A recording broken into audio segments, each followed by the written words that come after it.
What's up guys, Nakamura here. Well, I've got a bit of a different thing for today. So this is the new Spellforce free patch, mostly a balance patch with some minor bug fixes today that we don't really need to talk about. I guess the Godstone portals are interesting, so you just click on the Godstone icon now that's overlaid on the Godstone, and then you can connect them from there without having to select the Godstone and then use the ability. But let's focus on these balance changes here. So first off, the humans with their Griffin nerfs. So basically these were just super supply efficient, free supply like the Arbalists were before, so that's just way too strong of an efficiency there. And also they were extremely cheap before, which made you able to spam them on very little economy.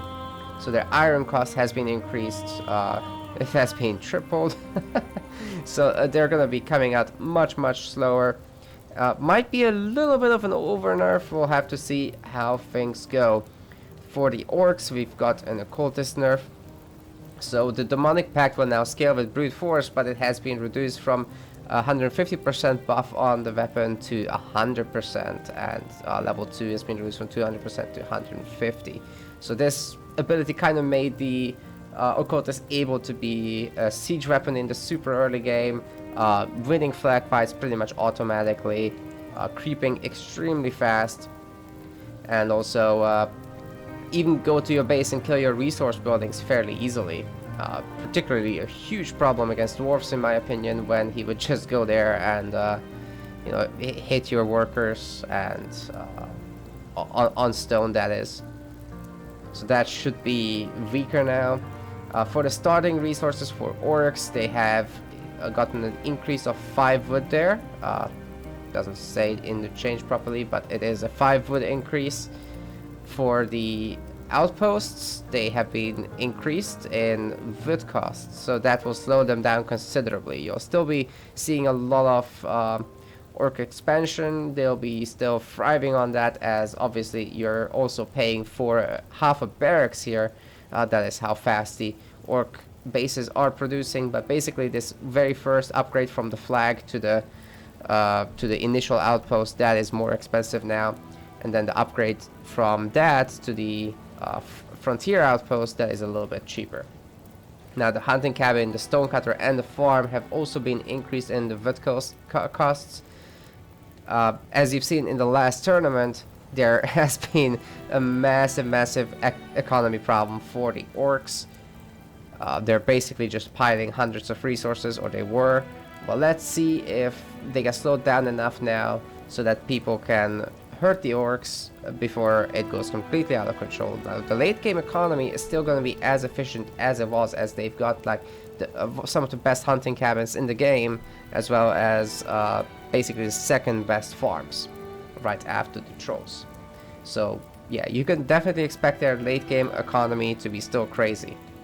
Then we've got some dark elf changes with the unupgraded woodcutter and iron mine benefiting from the refinery upgrades, which is fantastic.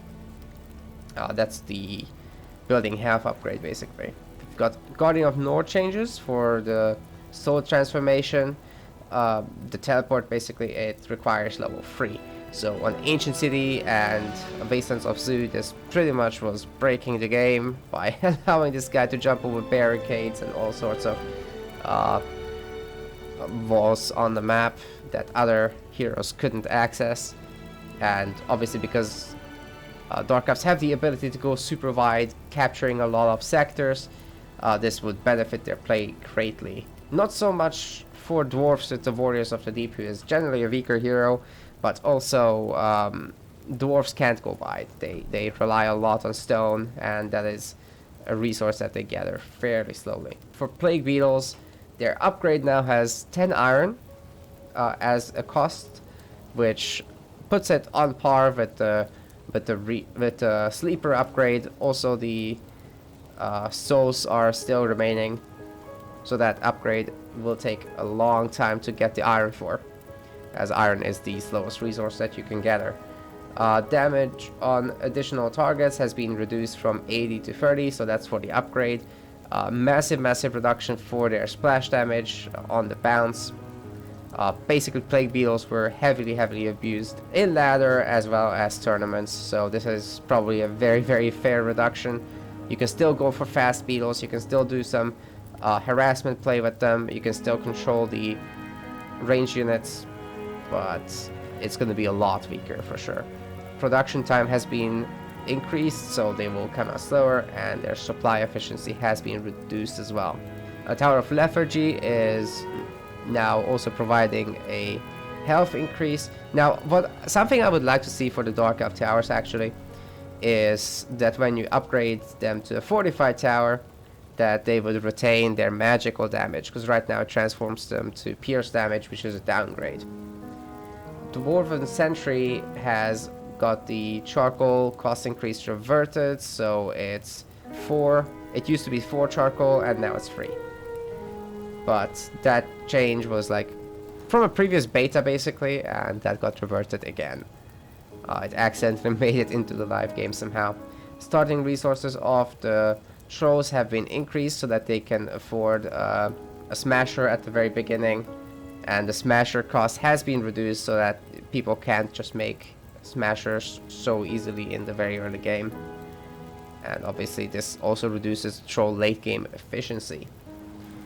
The slam on the hero on the chieftain hero no longer removes junk stacks. That's just a bug fix. Junk isn't supposed to be removed with that. It's supposed to be removed when you throw junk, not with the slam. Bone hexers have been majorly buffed, so basically these guys, if you're targeting some small units, they should be able to hit 3 targets, so they'll be significantly buffed in that area. But let's say if you're fighting against something big, like let's say you're fighting a troll mirror, then you will not be wanting to make these guys, and you instead will be wanting to make the flesh eaters. Then there's Warbringer buffs as well, a reduction in the speed actually, so it sounds like a nerf, but it actually helps. They would kind of just YOLO into the fight, and you would end up losing them if you didn't pull them back. Very tedious. So now they'll keep with the army, keep buffing them, and their health is going to be greater, so they'll tank for you a little better, and they'll have a cleave, so their attacks will be hitting a total of 3 targets.